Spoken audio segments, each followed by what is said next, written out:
Όταν το 400 π.Χ. ο Ξενοφόντας και οι Μύροι γύρναγαν από την εκστρατεία της Περσίας στην Ελλάδα, πέρασαν από το ύψωμα Ζιγκάνα, έξω από την Τραπεζούντα. Από εδώ, οι στρατιώτες διέκριναν στον ορίζοντα τον εύξηνο πόντο και φώναξαν το περίφημο «Θάλατα, θάλατα». Οι ντόπιοι τους κατάλαβαν, γιατί απλούστατα ήταν και εκείνοι Έλληνες.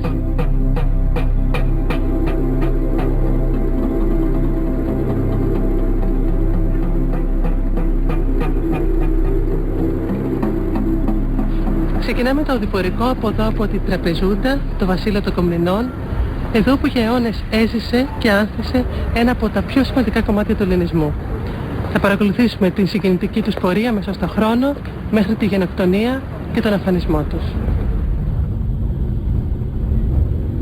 Οι Έλληνες είναι το αρχαιότερο έθνος της Μαύρης Θάλασσας και κυρίαρχο για αιώνες.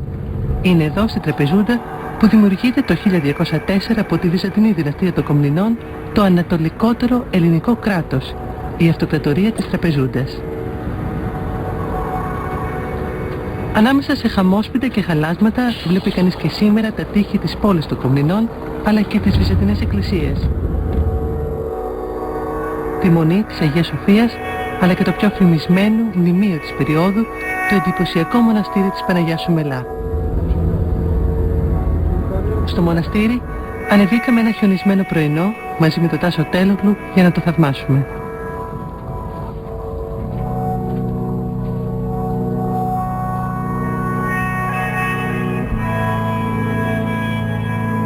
Η Μονή, πρικισμένη από 5 κομνηνούς αυτοκράτορες, ήταν το θρησκευτικό κέντρο του Πόντου μέχρι τις αρχές του αιώνα μας.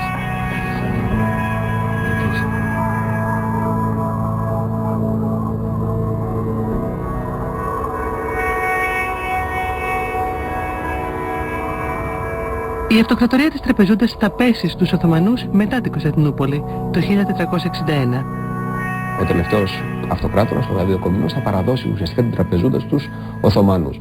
Θα ακολουθήσουν αυτοί οι αιώνες που θα τους αποκαλούσαμε σκοτεινοί αιώνες, που θα σημαδεύσουν κάθε σημείο του ελληνικού κόσμου, όπου το κύριο χαρακτηριστικό θα ήταν η έξοδος των διανοουμένων είτε προς τη Δύση είτε προς τη Ρωσία.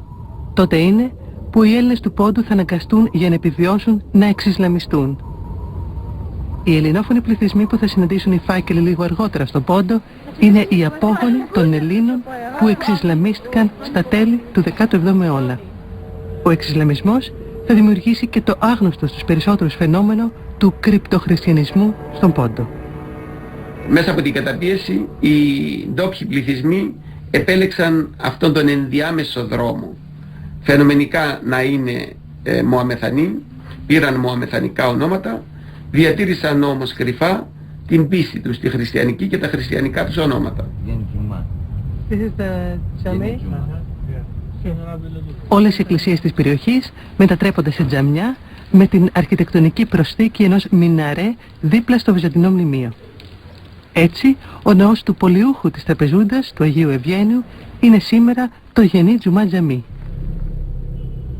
Και η άλλοτε Μητρόπολη των Κομνηνών, η Παναγία Θεοτοκέφαλη, λέγεται σήμερα Φατίχ Τζαμί, που σημαίνει το τέμενος της κατάκτησης. Οι Έλληνες επιβιώνουν και προοδεύουν. Σε προάστιο της πόλης δεσπόζει μέχρι σήμερα η βίλα του τραπεζίτη Κωνσταντίνου Καπαγιαννίδη, δείγμα της έγλης των Ελλήνων του Πόντου. Επειδή το σπίτι επισκέφτηκε 2 φορές ο Κεμάλ, σήμερα το σπίτι ενός Έλληνα μετατράπηκε σε μουσείο Ατατούρκ. Ενώ μέσα στη πόλη το αρχοντικό του Κωστάκη Θεοφύλακτου μετατράπηκε σε μουσείο της πόλης της Τραπεζούντας. Το ελληνικό φροντιστήριο της Τραπεζούντας στέκεται ακόμα στο παραλιακό δρόμο της πόλης, μόνο που σήμερα είναι τουρκικό σχολείο. Στα τέλη του 19ου αιώνα, οι Έλληνες του Πόντου είναι γύρω στις 700.000.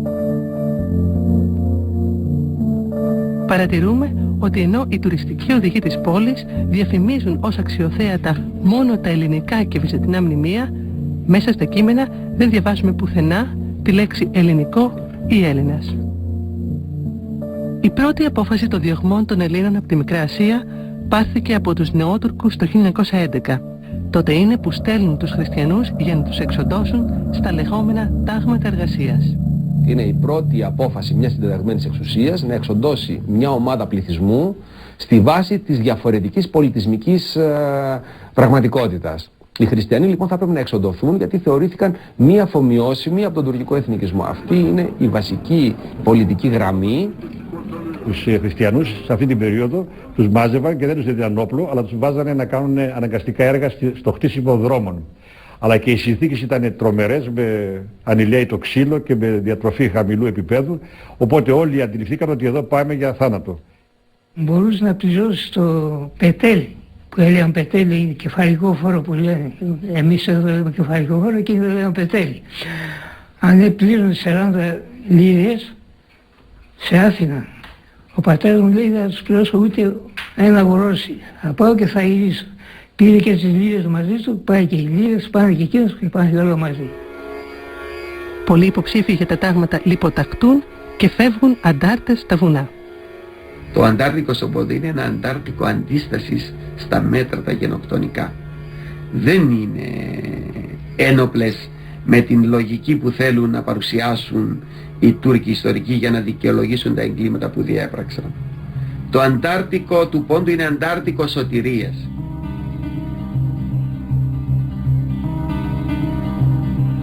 Στο Πρώτο Παγκόσμιο Πόλεμο το 1914 οι Τούρκοι διατάσσουν πάλι για τους Έλληνες επιστράτευση αλλά και εκτοπίσεις. Ξεκινούν οι πορείες θανάτου χιλιάδων Ελλήνων του Πόντου προς τους τόπους εξορίας στα βάθη της Ανατολίας. Τότε πρέπει να βγάλω μια φωτογραφία να βλέπανε λοιπόν πως τραβάνε τις αεράδες να βασάει την αεράδα και φορτωμένος με τα φύλλα, καραμπουκόφυλλα φορτωμένος για να ταΐζει και τα ζώα του. Και η γυναίκα του φορτωμένη τα κρεβάτια, την τροφή και τα παιδιά και τα μικρά τα παιδιά ακόμα και αυτά κάτι φορτωνούσαν.